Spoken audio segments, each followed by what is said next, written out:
Olá para você, tudo bem?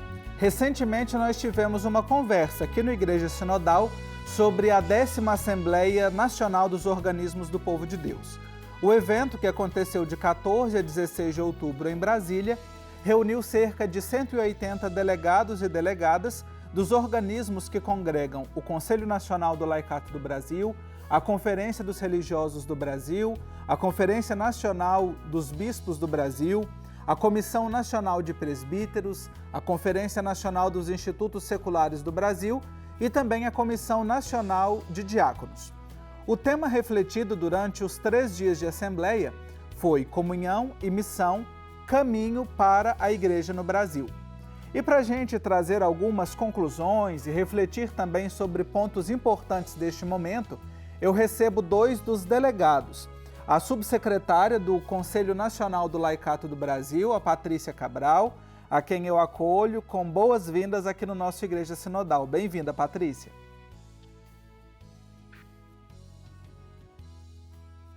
Obrigada pela oportunidade, é um prazer estar aqui com vocês. E também acolho o irmão Denilson Mariano, ele é sacramentino de Nossa Senhora, do Movimento da Boa Nova, o MOBON. Bem-vindo também, irmão Mariano, à Igreja Sinodal. Olá, uma alegria participar desse espaço assim, de comunhão, participação e missão de toda a igreja. Isso, você trouxe aqui elementos importantes que nos introduzem neste clima interessante e aconchegante que foi a Assembleia. Eu também participei como delegado, assim como a Patrícia, como o irmão Denilson, então eu falo aqui também como alguém que vivenciou esse momento. Mas eu quero ouvir de vocês, como é que foi a experiência de participação na Assembleia? Patrícia, quero começar ouvindo você.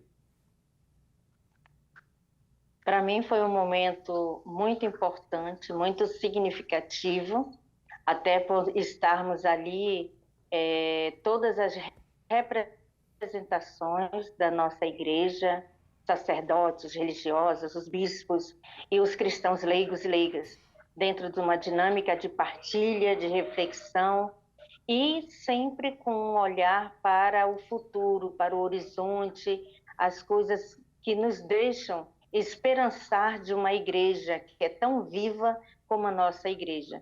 Então, para mim, foi um momento muito significativo e que trago as experiências para a Arquidiocese de Manaus, para o Regional Norte 1, de toda a construção que iniciou nessa Assembleia. Maravilha. E para você, irmão Mariano, como é que foi participar da 10ª Assembleia?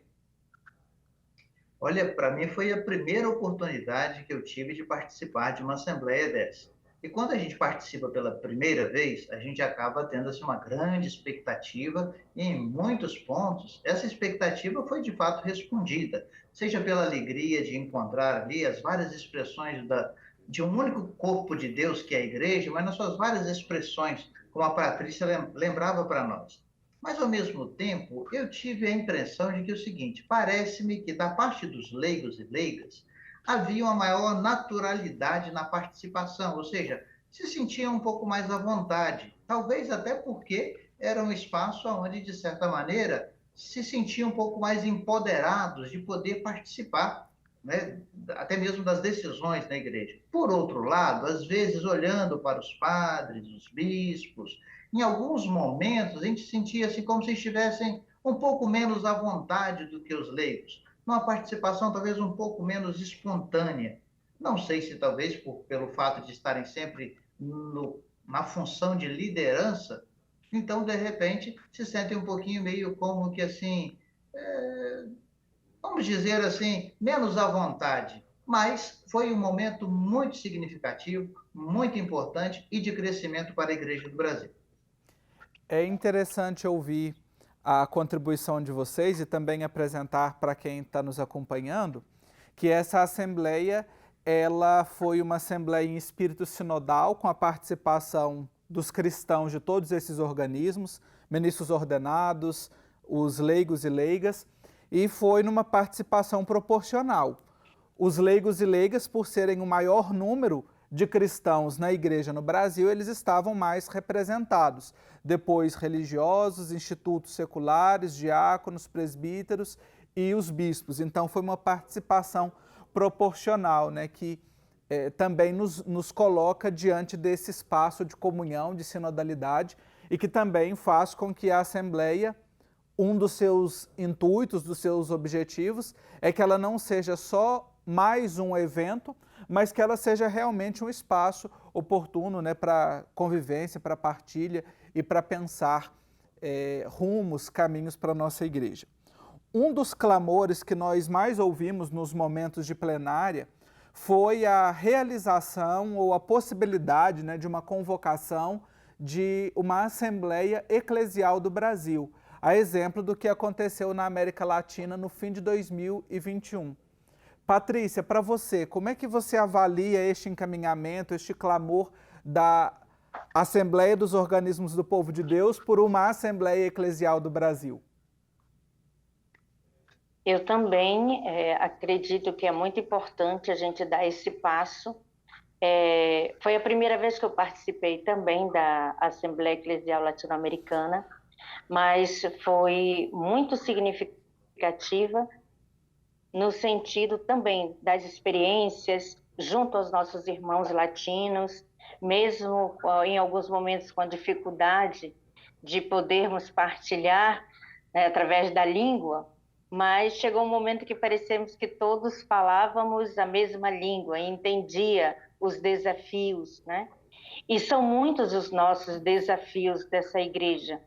E acredito que até mesmo por conta de todo o cenário que a gente está vivenciando agora, mais do que nunca, é urgente uma assembleia eclesial aqui no Brasil, onde a gente discuta de verdade toda essa situação social, pastoral, né, que em alguns momentos a gente vê a necessidade da gente repensar processos pastoralistas dentro da nossa igreja. Então, acredito que essa assembleia, ela seja para nós um marco de olharmos as diversas realidades, os diversos desafios e principalmente trazendo desse contexto evangélico, desse contexto de que temos esse compromisso, né, com Jesus, de trazer a sua palavra, mas uma palavra viva, que ela transforme a vida das pessoas. Até mesmo para nos ajudar nessas questões de tantas ideologias que se criaram e que essas ideologias acabaram fazendo nos distanciarmos uns dos outros, seja pelo gênero, seja pela raça, seja pela classe social, né? Muitas das vezes até pessoas que convivem conosco diariamente, semanalmente nas nossas comunidades, por conta de todas essas questões de ideologia, a gente viu que nós estávamos, parecia assim, em territórios diferentes. Então, uma assembleia, no contexto que foi a Assembleia Latino-Americana, que a gente pôde discutir de fato a realidade, a vida, né?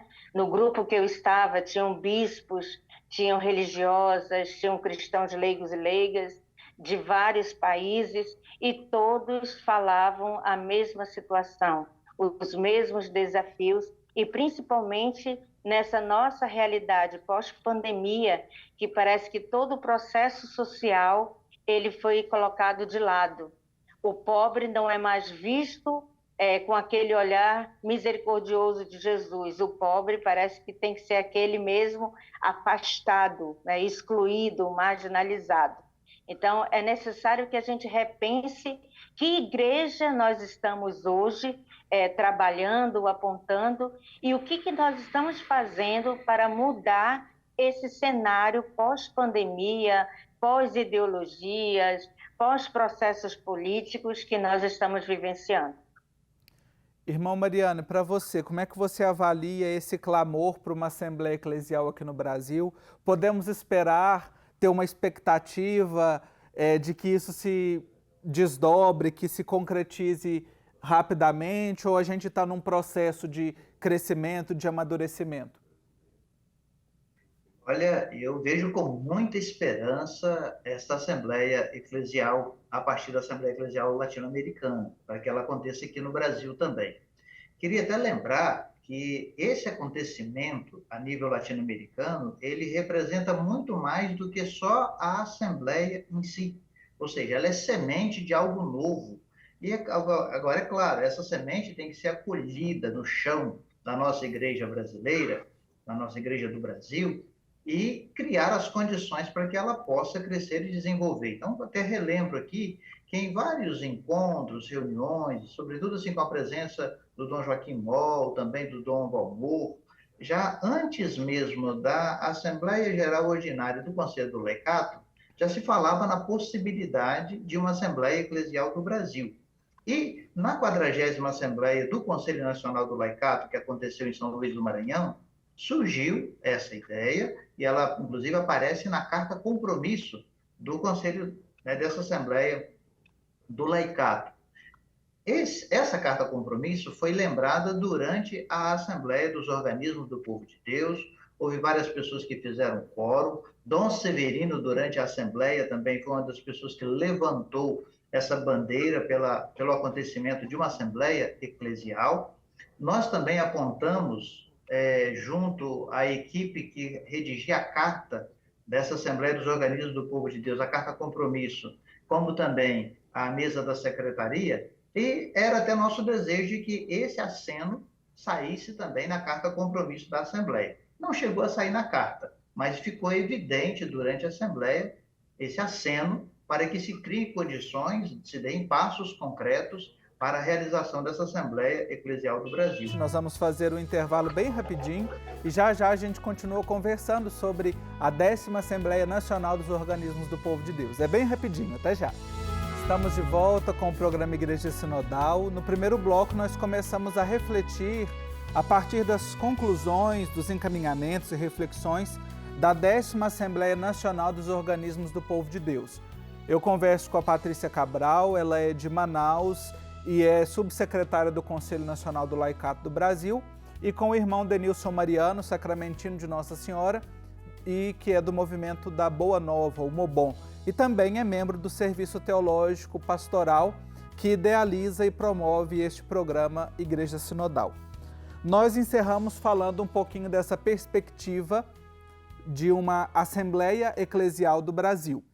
E no decorrer dos trabalhos na Assembleia dos Organismos do Povo de Deus, os delegados tiveram a oportunidade de escuta, reflexão e debate em oficinas que foram organizadas por 4 grandes temas: comunhão, participação e ministerialidade, participação do laicato e da vida consagrada, comunhão e ação transformadora, comunhão e solidariedade com os vulnerabilizados e comunhão e compromisso com a casa comum.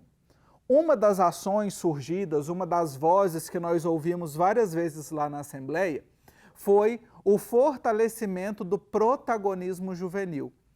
Irmão Mariano, como é que a gente pode agir concretamente para que esse protagonismo juvenil aconteça na Igreja do Brasil?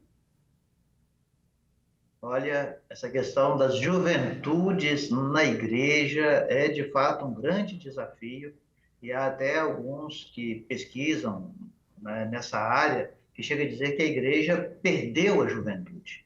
Então, isso é um drama, é um desafio para nós, e urge a gente, assim, o Papa Francisco tem feito um esforço muito grande, assim, de recuperar essa presença da juventude, de reanimar os jovens. E, no meu modo de pensar, no meu modo de ver, acredito que aquilo que, de certa maneira, vale para a prática ecumênica, talvez possa ser um caminho para nós aproximarmos mais da juventude, de encantarmos ou de reencantarmos a juventude com a caminhada eclesial. Vejam, o ecumenismo, ele funciona muito mais quando ele, ao invés de tentar fazer uma força na linha de um ecumenismo de culto, quando ele parte para um ecumenismo de prática, de ação social, de ação em defesa, por exemplo, dos direitos humanos, em ação em defesa dos direitos das minorias, em direito da preservação do meio ambiente, do cuidado com a casa comum. Então, eu penso que, assim, acho que um caminho para a gente aproximar mais da juventude é tentar envolvê-los nessas ações a favor da vida. mas ações a favor da dignidade humana, do cuidado com a causa comum, ou seja, ajudando a juventude, talvez a vestir mais a camisa das causas que a igreja defende, e não tanto, talvez, a camisa, né, dos movimentos que a gente tem na igreja. Talvez nós temos insistido muito em movimento desse, movimento daquele, e talvez feito florescer pouco as causas. E a gente olha que quando assim voltamos a nossa atenção para Jesus, o que ele sempre nos aponta a causa dos que estão passando fome, dos que estão doentes, dos que estão sofridos, dos que estão à beira do caminho. Então, penso que esse seria um caminho também da gente reencantar a juventude. Agora, claro que isso vai passar por um caminho de iniciação à vida cristã, de ajudar assim, o nosso pessoal a se sentir dentro das nossas comunidades como verdadeiramente participante, ativo, engajado, quando eles se sentirem, então, de fato, sujeito e não apenas um objeto da nossa evangelização. Penso que aí a gente encontra caminhos para nos aproximar dessa juventude, que não é apenas o futuro da nossa igreja, é já o presente. E se nós não cuidarmos desse reencantamento com a juventude, né, nossa igreja está fadada a um fim trágico. E nós não queremos isso. Queremos esse envolvimento com a nossa juventude. Eu comungo dessa sua reflexão de que realmente é importante colocá-los como sujeitos, né, como protagonistas nesses processos, né, envolver ainda mais. Então você e na sua comunidade também já vá pensando de que maneira que você pode envolver e dar mais oportunidade nos lugares de liderança e de decisão para que as juventudes possam atuar. Um outro tópico, um outro assunto que apareceu bastante como um ponto emergente dos compromissos da Assembleia foi exatamente o compromisso com a Casa Comum. E isso está numa plena sintonia com o magistério do Papa Francisco.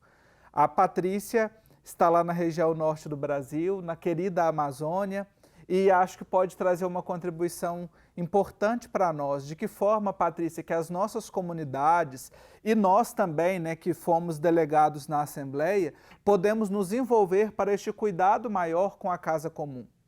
Tem uma frase que está na Laudato Si, eu sempre trago ela para iniciar essa reflexão.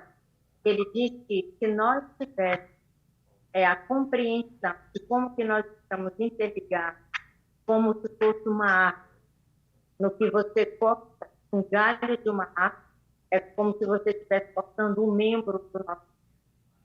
Então, o Papa ele faz com que a gente pense a natureza, a gente pense a ecologia não como processos isolados, mas como todos pertencentes a um único corpo. Então, eu vejo que o desafio maior é esse sentido, é a gente não olhar separadamente o meio ambiente. Assim como a Amazônia, o Pantanal, que a gente vê que é muito agressivo, e então a gente começar a se sentir pertencente, a sentir que aonde nós estamos faz parte da minha vida. Se aquilo que eu destruo, em algum momento ela vai trazer algo que também vai ajudar a destruir a vida humana. Então é nesse processo que a gente tenta, através de formações, através até mesmo da mudança dos espaços. Tem muitas comunidades que acabam tendo locais onde tem acúmulo de lixo.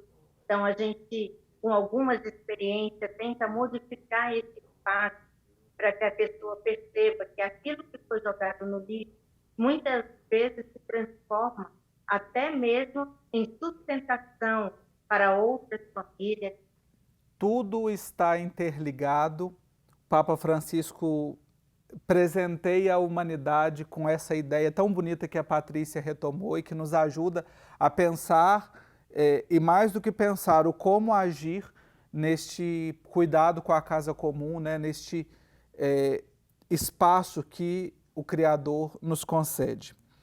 Um outro ponto que eu quero chamar a atenção, a gente já está aqui partindo para o fim da nossa conversa, mas que eu não queria deixar de tocar, é a questão da comunidade. A valorização da comunidade é um ponto-chave das conclusões. Irmão Denilson, que caminhos nossos organismos precisam seguir para que este ponto da comunidade possa ser concretizado. Que comunidade é essa que nós precisamos de recuperar aqui neste caminho eclesial? Olha, a comunidade é o núcleo primeiro, é a célula primeira, assim, da nossa vida de igreja, ou seja, aqueles pequenos grupos que formam a comunidade e que vão dar origem à paróquia, por sua vez à diocese, então a igreja como um todo. Podemos dizer que sem comunidade não temos igreja. Então, assim como Deus é comunidade, chama a gente para poder viver em comunidade, a gente precisa reforçar essa comunidade. O Papa Francisco tem nos ajudado a assim, recuperar a alegria do Evangelho e também a alegria da vida em comunidade. Penso que esse é o caminho da gente viver o Evangelho, testemunhar esse Evangelho no dia a dia, mas formando comunidade, aonde a gente se reconhece como uma grande família de Deus. Então, a pequena igreja doméstica, a família caseira, ela se dá continuidade na família comunidade, aonde então a gente celebra a fé, vive os mistérios da nossa fé e também ali partilha as dores e alegrias do dia a dia. Então, esse caminho, refazer os laços comunitários, são muito importantes. O Papa Francisco até nos lembra, né, não deixem que lhe roubem a comunidade. Isso se torna mais urgente agora, nesse momento, e a partir também desse encontro dos organismos do povo de Deus, porque nossas comunidades vivem um momento de certo esfacelamento. Vivemos um período eleitoral muito difícil, com muitas brigas familiares, desentendimentos a nível de comunidade, né? Tivemos aí até padres que deixaram a celebração pelo meio, por desencontros, desentendimentos. Tivemos também grupos assim muito reacionários e até indo na contramão daquilo que são as orientações da CNBB, do Papa Francisco.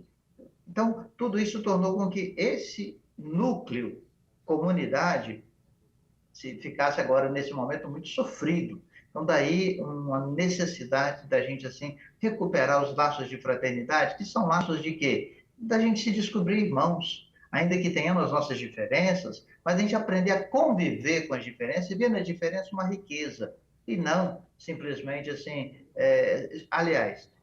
da gente superar essa dicotomia ou essa incapacidade de conviver com o diferente.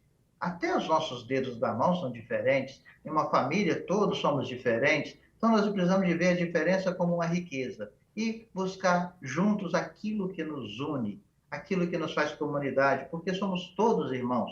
Viver aquilo que Francisco coloca com muita clareza na Fratelli Tutti, todos irmãos. Esse é o princípio da vida de comunidade que foi muito vivenciado e experimentado com alegria nos organismos do povo de Deus, nessa Assembleia bonita que tivemos, e esse é o caminho da gente continuar sendo comunidade e reforçando as nossas comunidades. Isso aí, pensando um pouquinho da Assembleia dos Organismos do Povo de Deus, em sua 10ª edição, quero agradecer a Patrícia Cabral pela oportunidade de diálogo e também por partilhar aqui um pouquinho sobre a sua participação. Um abraço para você, Patrícia. Também agradeço ao irmão Denilson Mariano, sacramentinho de Nossa Senhora. Sigamos na alegria do Evangelho. Mariano, um abraço. Um abraço e muito obrigado pela oportunidade. Sigam juntos aí no Serviço Teológico Pastoral. E eu concluo com uma frase do Papa Francisco no discurso dos 50 anos do Sínodo dos Bispos. O Papa diz o seguinte: devemos continuar por esta estrada. O mundo em que vivemos e que somos chamados a amar e servir, mesmo nas suas contradições, exige da Igreja o reforço das sinergias em todas as áreas da sua missão. O caminho da sinodalidade é precisamente o caminho que Deus espera da Igreja no 3º milênio. Um abraço para você e até a nossa próxima reflexão.